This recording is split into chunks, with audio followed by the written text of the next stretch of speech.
की, इस ज्ञान गंगा की।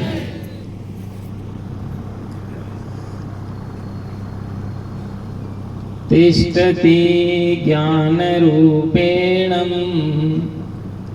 नर रूपम कबीरभो, वासना जाल सर्वत्र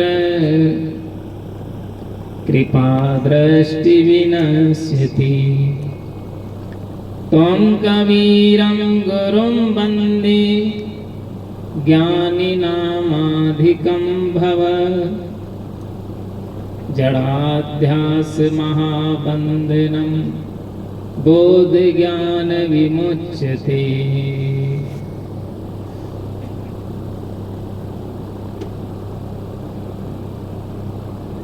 अखिल भारतीय कबीर संत सम्मेलन फाल्गुन मेला महोत्सव के पावन मंच पर विराजमान कबीर मठ नादिया के परम पूज्य पीठाधीश्वर श्री मंगल साहेब जी,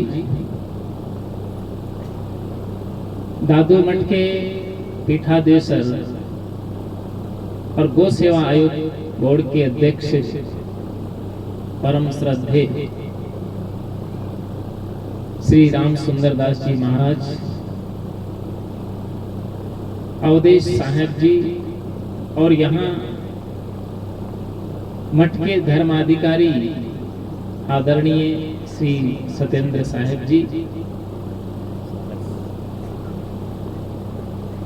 मानव समाज के पथ प्रदर्शक वंदनीय संत समाज और आज के विभिन्न पदों पर स्थित आज के विशिष्ट अतिथिगण, सत्संग प्रेमी सज्जनों, देवियों और प्यारे बच्चों, आज बहुत बड़ा खुशी का दिन है। किस प्राचीन मठ के इस पवित्र महोत्सव में आप और हम सब लोग यहाँ पर एकत्रित हुए हैं। क्यों एकत्रित हुए हैं कि भारतवर्ष में एक ऐसे महापुरुष का प्रादुर्भाव हुआ आज के 650 वर्ष पूर्व में, जिसे हम सदगुरु कबीर साहब के नाम से जानते हैं। और सदगुरु कबीर साहब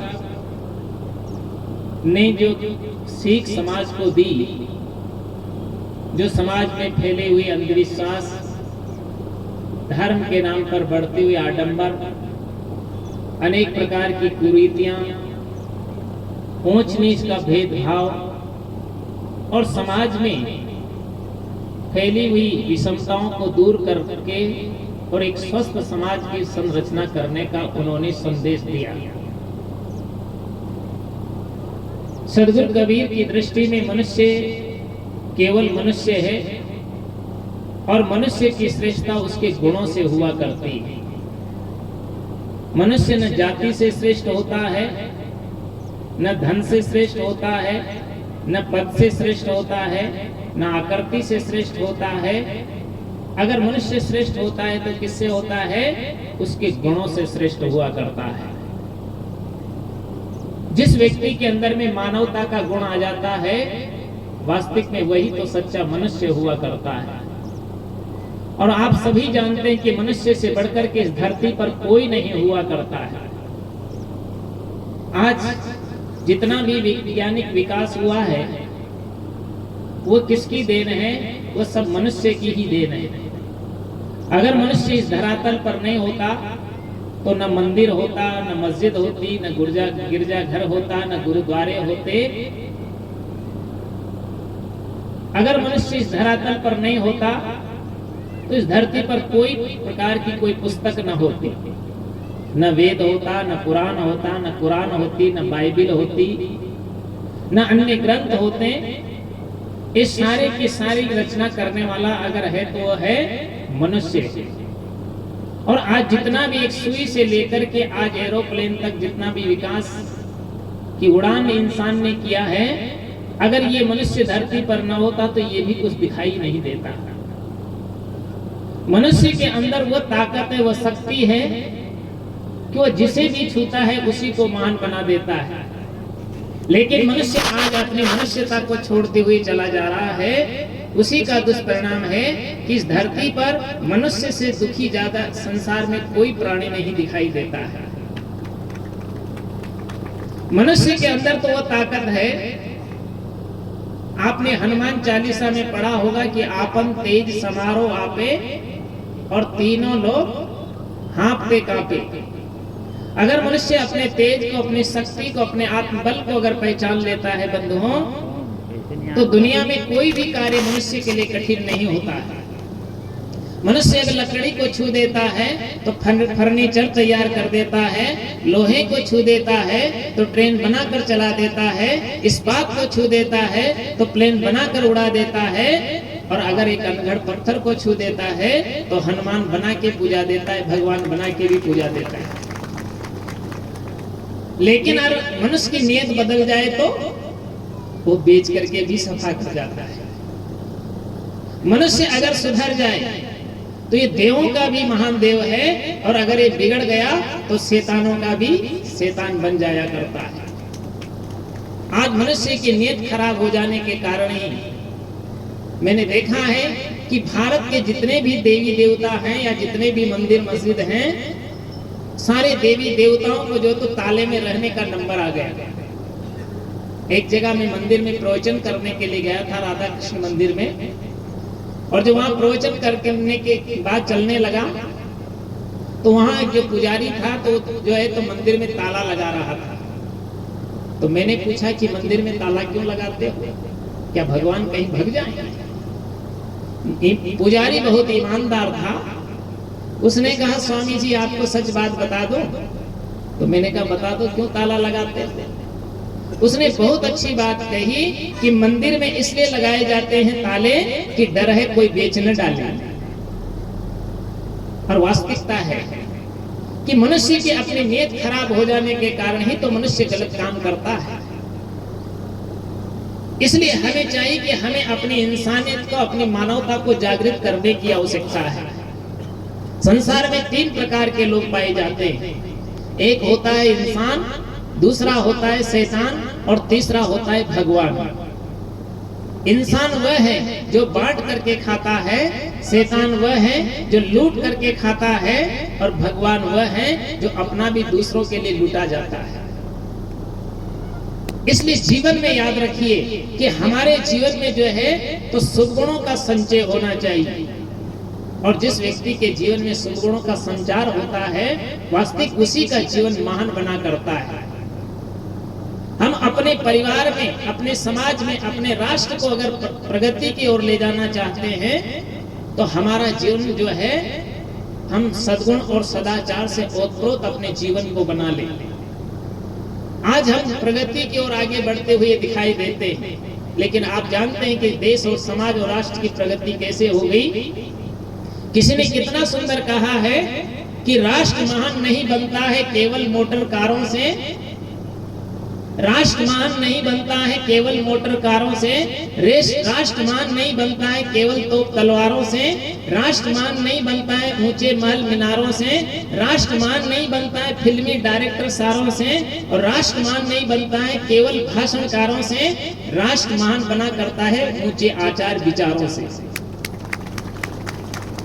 जब तक व्यक्ति की सोच अच्छी नहीं होगी, श्रेष्ठ विचार उसके अंदर जागृत नहीं होंगे, उसके अंदर में नैतिकता नहीं आएगी, और उसके अंदर में सेवा और उदारता का भाव जब तक नहीं जगेगा, तब तक जो है तो देश, समाज और राष्ट्र की प्रगति नहीं हो सकती। और उसके लिए हमें पुरुषार्थ करने की आवश्यकता है। सदगुरु कबीर साहब का ज्ञान व्यक्ति को स्वावलंबी बनाता है, वो परालंबी नहीं बनाता। आज हम दूसरों के भरोसे जीना चाहते हैं, लेकिन याद रखिए आप दूसरों के भरोसे जीना आपके लिए उचित नहीं है। वो आपको प्रेरणा देते हैं कि कर भैया बल आपनी छाड़ बिरानी आस, और जाके आंगन नदियां बहे सो कस मरे प्यास। हर व्यक्ति को अपने आप पर भरोसा करना चाहिए और मनुष्य अपने भाग्य का स्वयं निर्माता हुआ करता है।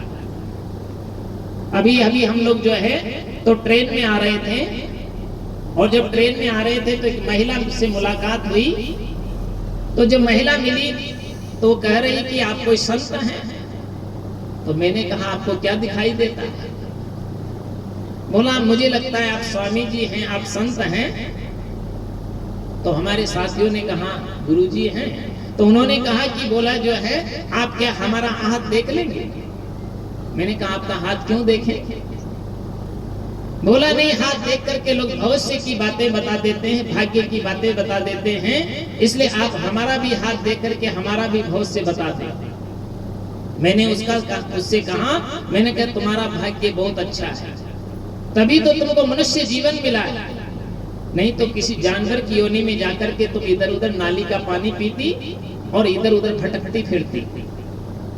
तुम्हारा भाग्य अच्छा था तभी तुम्हें जो स्वस्थ जीवन मिला। अगर आंख ठीक न होती तो देख न पाती, कान ठीक न होते तो सुन न पाती, मुंह ठीक नहीं होता तो बोल नहीं पाती, और हाथ पैर और शरीर ठीक नहीं होता तो तुम कुछ कर नहीं पाता। तुम्हारा भाग्य अच्छा है, अब जरूरत है कि तुम्हें अपने भाग्य का निर्माण करना, ये तुम्हारे ऊपर स्वयं के ऊपर निर्भर करता है। और वास्तविक है, मनुष्य अपने भाग्य का स्वयं निर्माण करता है। हमें दूसरों के पास जाकर के किसी के पास जो है तो हाथ चेक कराने की आवश्यकता नहीं, आप अपने भाग्य का स्वयं निर्माण करिए।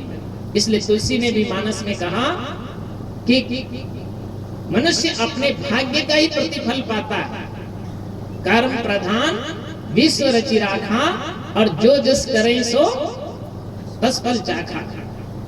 हम जैसा कर्म करते हैं वास्तविक में उसका प्रतिफल व्यक्ति को भोगना पड़ता है।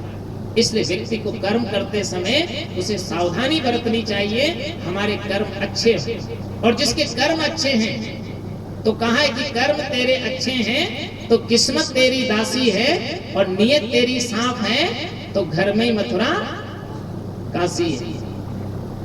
अगर आपके कर्म खोटे हैं तो हजार भगवान भी तुम्हारी रक्षा नहीं कर सकता है, और कर्म आपके अच्छे हैं तो हजार शैतान भी तुम्हारा कोई कुछ नहीं बिगाड़ सकता है। इसलिए जिंदगी में हमें अपने कर्म को ठीक बनाना चाहिए। अगर हम कर्म अच्छा करते हैं तो हमारा भाग्य का भी अच्छा सृजन होगा। आपने उदाहरण सुना होगा कि एक बार जामनगर का एक राजा था। तो जामनगर का जो राजा था तो वो कविता श्रवण करने का उसको बड़ा शौक था, और कविता श्रवण करने का उसको बड़ा शौक था। एक बार क्या हुआ कि जब वो कविता सुनता था कवियों के द्वारा, और कविता श्रवण करने के बाद जब उसको कोई कविता पसंद आती थी तो खुश होकर के वो अपनी मूंछ पर हाथ फिराता था, और जितने बाल मूंछ के टूट के आते थे उतनी असरफिया उस कवि को पुरस्कार में दिया करता था। उसका पुरस्कार देने का अंदाज भी अलग था। अनेक कवियों से उसने कई बार कविताएं सुनी, लेकिन एक बहुत अच्छा कवि आया और उसने बहुत सुंदर कविता का पाठ किया, और राजा खुश होता है, और खुश होकर के जो है उसने अपने मूंछ पर हाथ फिराया, और मूंछ पर हाथ फिराया तो एक भी बाल टूट करके उसके हाथ में नहीं आया। तब राजा ने कहा कि कविराज तुम्हारी कविता तो बहुत अच्छी थी, आज तक मैंने ऐसी कविता नहीं सुनी, लेकिन जो है तेरी कविता तो बहुत अच्छी थी किंतु तेरा भाग्य फूटा है। तो कवि ने कहा मेरा भाग्य कैसे फूटा है? बोला मेरा जो है पुरस्कार देने का तरीका भी बहुत अद्भुत है। जब मैं खुश होता हूँ कविता सुन करके, और मैं अपनी मूंछ पर हाथ फिराता हूँ, और जितने बाल टूट करके आते हैं उतनी असरफिया में पुरस्कार में दिया करता हूँ। आज जो है तो संजोग ऐसा हुआ, तुम्हारी कविता सुन करके मैं बड़ा प्रसन्न हुआ, लेकिन अपने मूंछ पर हाथ फिराया तो एक भी बाल टूट करके नहीं आया, इसलिए तुम्हारा भाग्य फूटा है। वो कवि भी बड़ा मस्त मौला था, उसने कहा कि राजन मेरा भाग्य तुम्हारे हाथ में नहीं है, मेरा भाग्य तो मेरे हाथ में है। आप एक बार आदेश दीजिए और एक बार मेरा हाथ आपकी मूंछ पर पड़ जाने दीजिए, फिर बताऊंगा कि मेरा भाग्य कैसा है। राजा खुश हुआ और उसने ढेर सारी उसे असरफियां इनाम में दे दिया। कहने का मतलब ये होता है बंधुओं, हर व्यक्ति अपने भाग्य का स्वयं निर्माण करता है। आप कैसा भाग्य बनाना चाहते हैं ये आपके ऊपर निर्भर करता है। इसलिए आप जीवन में स्वावलंबी बने, पुरुषार्थी बने। जो व्यक्ति पुरुषार्थी होता है वो किसी के पीछे उसे गिड़गिड़ाने की आवश्यकता नहीं हुआ करती। हाथ ऊंचा करने से कोई धनवान नहीं होता। अगर ऐसे ही धनवान हो जाता तो भारत की दरिद्रता तो कब की चली जाती। तो बोला कैसे धन मिलेगा? तो उन्होंने कहा कि धन धंधे से बढ़त है, ज्यों पंखे से पौन, और दास कबीरा यूं कहे बैठा देगा कौन। किसी को कुछ नहीं मिलता है, आप मेहनत करिए, आपको किसी से याचना करने की आवश्यकता नहीं पड़ती। इसीलिए इस दुनिया में जितने भी आज महापुरुषों के रूप में जो है तो जिनको लोग सम्मान देते हैं, जिनकी पूजा करते हैं, जिनकी आराधना करते हैं, वो लोग भी जीवन में बड़े पुरुषार्थी रहे। गोद चराने वाले कृष्ण, हल चलाने वाले बलराम, ऊंट चराने वाले मोहम्मद, लकड़ी छीलने वाले ईसा, सूत काटने वाले गांधी और कपड़ा बुनने वाले कबीर, जो इस दुनिया के महापुरुष रहे। उन्होंने भौतिकता में तो विकास किया ही, किंतु आध्यात्मिक प्रेरणा भी समाज को दी, जिनके पद चिन्हों पर आज भी समाज चल रहा है। हमें भी अपने जीवन में खूब परिश्रम करना चाहिए।